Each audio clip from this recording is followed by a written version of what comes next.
Hello, everyone. This is Jimmy Kimmel. And folks, I need to tell you about something that just happened that should terrify every single American. A rapidly unfolding diplomatic moment. President Donald Trump held a phone conversation with Russian President Vladimir Putin that the White House described as positive, signaling renewed high-level engagement amid intensifying efforts to end the war in Ukraine.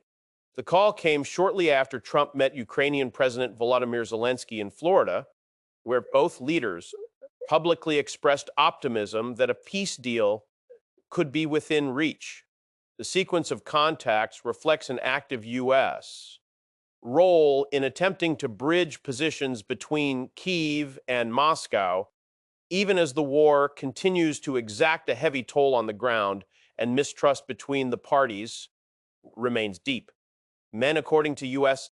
officials, the Trump-Putin call focused broadly on pathways toward de-escalation and the status of ongoing negotiations, without detailed readouts of specific concessions or timelines. The White House's choice of language, emphasizing a constructive tone, was intended to reinforce momentum generated by Trump's earlier discussions with Zelensky. In Florida, Trump said both sides were closer to a potential agreement than at any point in recent months, though he acknowledged that major obstacles still stand in the way of a final settlement, particularly over territorial questions. The diplomatic push unfolded against a backdrop of heightened tension following claims from Moscow that Ukraine attempted to target a residence associated with President Putin in Russia's Novgorod region. Russian Foreign Minister Sergei Lavrov said the alleged incident involved a coordinated drone attack that was intercepted by air defenses. Ukrainian officials quickly denied the accusation, rejecting it as false and warning that such claims could be used to undermine negotiations. The timing of the allegation, emerging just as U.S. diplomatic contacts intensified, added a layer of uncertainty to already fragile talks. Russia responded to the alleged attack by stating it would need to re-examine its negotiating position, a phrase that has raised concern among analysts who see it as a potential signal of hardening demands rather than a withdrawal from dialogue. Kremlin statements suggested that while talks were not being abandoned, Moscow viewed the security of its leadership and territory as inseparable from any broader agreement. Kyiv, for its part, reiterated that it has no interest in actions that would derail diplomacy at a moment when international pressure for a ceasefire is growing. Meanwhile, the situation on the battlefield underscored the contrast between diplomatic activity and ongoing violence. Russian military officials claimed their forces had captured the settlement of Dubrova in eastern Ukraine's Donetsk region, an assertion that fits into a pattern of incremental advances reported by Moscow in recent months. Ukrainian authorities have not confirmed the claim, and independent verification remains difficult due to restricted access to frontline areas. Civilian casualties continue to be reported as fighting persists across multiple regions. In the southern Zaporizhia area, local officials said at least one person was killed in Russian shelling of the city of Orikhiv, highlighting the continued vulnerability of population centers far from diplomatic meeting rooms. These developments illustrate how negotiations are unfolding alongside active combat, with each influencing the other in real time, shaping perceptions, leverage, and urgency among the leaders involved. The disputed narratives surrounding the alleged drone incident in Russia have become a central factor influencing the diplomatic atmosphere, exposing the depth of mistrust that continues to define relations between Moscow and Kyiv.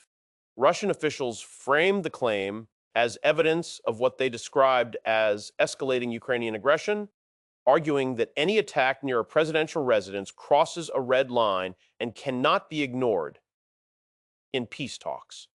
Ukraine's leadership countered by insisting the accusation was unfounded, stressing that Kyiv has focused its military operations on defending its own territory and pushing back Russian forces rather than conducting symbolic or provocative strikes inside Russia. Clash of claims has played out alongside renewed diplomatic messaging from Washington, which has attempted to prevent the incident from derailing talks altogether. U.S. officials have avoided endorsing either version of events publicly, instead emphasizing the importance of restraint and continued dialogue. The Trump administration's approach has been to keep both sides engaged while seeking to narrow differences through parallel conversations, a strategy that reflects the complexity of negotiating an end to a conflict where military, political, and psychological factors are deeply intertwined. At the heart of the negotiations remains the unresolved issue of territory, a subject that Trump himself acknowledged as the most difficult barrier to a deal. Ukraine has repeatedly stated that it cannot accept the permanent loss of territory seized by Russia since the start of the full-scale invasion, viewing sovereignty as a non-negotiable principle. Russia, by contrast, has signaled that any peace agreement must reflect what it describes as new realities on the ground, including areas on its military. These opposing positions have so far prevented a clear breakthrough, even as both sides publicly express interest in ending the war. The Florida meeting between Trump and Zelensky was designed to strengthen coordination between Washington and Kyiv ahead of further engagement with Moscow. Ukrainian officials described the talks as frank but constructive, noting that security guarantees from the United States and its partners are a key element of any future settlement. Zelensky has argued that without strong and lasting guarantees, any ceasefire would risk collapsing under renewed Russian pressure, a concern shaped by Ukraine's experience since Arsene Easter Syand earlier failed attempts at negotiated pauses in fighting. Reports following the meeting indicated that the United States has discussed the possibility of time-bound security commitments aimed at deterring future aggression, though the length and scope of such guarantees remain under discussion. For Kyiv, the durability of these commitments is crucial. While Moscow has historically opposed arrangements it believes could bind Ukraine too closely to Western security structures. This divergence adds another layer of difficulty to talks that already face significant political and strategic hurdles. On the battlefield, developments continue to shape negotiating leverage. Russian claims of capturing settlements like Dobrova serve both military and political purposes, reinforcing Moscow's narrative of momentum while signaling to negotiators that time may be on its side. Ukraine, meanwhile, emphasizes the human cost of continued fighting, pointing to civilian deaths and infrastructure damage as evidence that any delay in achieving peace carries severe consequences for ordinary people. Mangia's diplomatic contacts intensify. Each statement and military report is scrutinized for signs of shifting positions or hidden intentions. The combination of alleged attacks, denials, battlefield claims, and cautious optimism from leaders illustrates a negotiation process moving forward under strain, where progress is possible but constantly threatened by events on the ground and competing narratives that harden attitudes rather than soften them. International reaction to the renewed diplomatic activity has been measured, with allies and observers watching closely for signs that the latest contacts could translate into concrete steps toward de-escalation.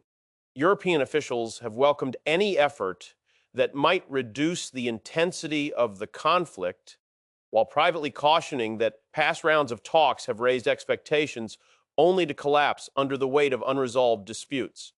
The Trump administration's decision to engage directly with both Kyiv and Moscow has been seen by some as a pragmatic attempt to reset stalled negotiations, even as others warn that optimism must be tempered by the realities of entrenched positions. Banned within Ukraine, the political stakes surrounding the talks are high.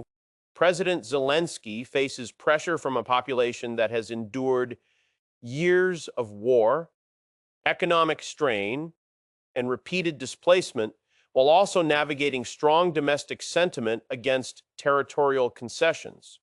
Ukrainian officials have emphasized that public support for negotiations is closely tied to assurances that any agreement will not compromise the country's long-term security or independence. Statements denying involvement in the alleged Novgorod incident reflect Kyiv's broader effort to project itself as a responsible actor seeking peace rather than escalation. Russia, state messaging has focused on portraying the country as open to negotiation but unwilling to ignore what it describes as direct threats. Russian media coverage of the alleged attempted attack has reinforced a narrative of external hostility, a theme that has long been used to rally domestic support during the war. By linking the incident to a possible reassessment of negotiating terms, Moscow appears to be signaling that security concerns at home will be used to justify a firmer stance at the bargaining table, even as military developments remain a constant undercurrent in the diplomatic process. Russian forces have continued operations in eastern Ukraine, with Moscow highlighting advances as proof of battlefield strength. Ukraine, while disputing some of these claims, has acknowledged the difficulty of holding certain positions amid sustained attacks. Each reported gain or loss feeds into the broader strategic calculations of both sides, influencing perceptions of leverage and urgency during talks facilitated or encouraged by external actors. The death of a civilian in Orikhiv following Russian shelling has underscored the human cost of delays in reaching an agreement. Ukrainian regional officials have used such incidents to appeal to international partners for continued support and faster progress toward a ceasefire. These appeals resonate beyond Ukraine's borders, where governments face their own domestic debates over military aid, economic sanctions, and the long-term implications of the conflict for regional and global security. Lent against this backdrop, the Trump-Putin phone call has taken on symbolic importance. While described as positive, it has not produced immediate public commitments, leaving analysts to parse tone and timing rather than substance. The absence of detailed outcomes reflects the sensitivity of the discussions and the awareness that premature disclosures could provoke backlash from hardliners on either side. For now, the call stands as a signal that dialogue remains active, even as competing narratives threaten to complicate progress. As negotiations advance in fits and starts, the interaction between diplomacy and conflict remains evident. Allegations, denials, military claims, and expressions of optimism coexist in a volatile mix that defines the current phase of the war. Each new development has the potential to shift momentum, either reinforcing hopes for an eventual settlement or deepening skepticism about whether the underlying divides can truly be bridged. The final phase of this unfolding diplomatic effort is likely to be shaped by whether recent contacts can move beyond signaling and into tangible compromises, something that has eluded previous rounds of negotiation. The statement from Moscow that it would re-examine its negotiating position following the alleged incident in Novgorod has introduced fresh uncertainty, raising questions about whether Russia will harden its demands or use the situation as leverage to extract concessions. Ukrainian officials have warned that allowing unverified claims to influence talks risks creating a cycle in which accusations replace confidence-building measures. At the same time, Washington's role remains central. By maintaining direct communication with both Kyiv and Moscow, the Trump administration has positioned itself as a key intermediary, attempting to prevent escalation while encouraging progress. The White House's emphasis on a positive tone following Trump's call, with Putin suggests an effort to keep diplomatic doors open, even as substantive disagreements persist behind the scenes. This approach reflects a calculation that sustained engagement, rather than isolation, offers the best chance of steering the conflict toward a negotiated outcome. Ma'am, the unresolved question of territory continues to cast a long shadow over the process. Any agreement will have to address competing claims in eastern and southern Ukraine, where control has shifted during the war and where communities have been deeply affected by prolonged fighting. And for Ukraine, conceding territory carries profound political and emotional costs, while for Russia, relinquishing control over areas it now occupies would undermine the narrative it has built around the war. These realities make compromise exceptionally difficult, even with international pressure to end the fighting. Security guarantees represent. Ukraine has argued that without firm and credible assurances, any ceasefire would be temporary and vulnerable to collapse. Discussions with the United States have highlighted this concern, but the scope and duration of proposed guarantees remain uncertain. Russia has historically opposed arrangements it views as expanding Western influence near its borders, meaning that any security framework acceptable to Kyiv must also be crafted in a way that Moscow is willing to tolerate. And meanwhile, the war continues to shape daily life across Ukraine, reinforcing the urgency of diplomatic efforts. Civilian casualties, displacement, and infrastructure damage serve as constant reminders of what is at stake if talks fail. Regional officials' reports of shelling and deaths underscore how quickly events on the ground can overshadow diplomatic progress, hardening attitudes and narrowing the space for compromise. As the Trump administration pushes forward with its engagement strategy, the coming period will likely determine whether the current momentum can be sustained. The combination of high-level phone calls, public expressions of optimism, and persistent fighting illustrates the fragile balance between hope and reality that defines this stage of the conflict.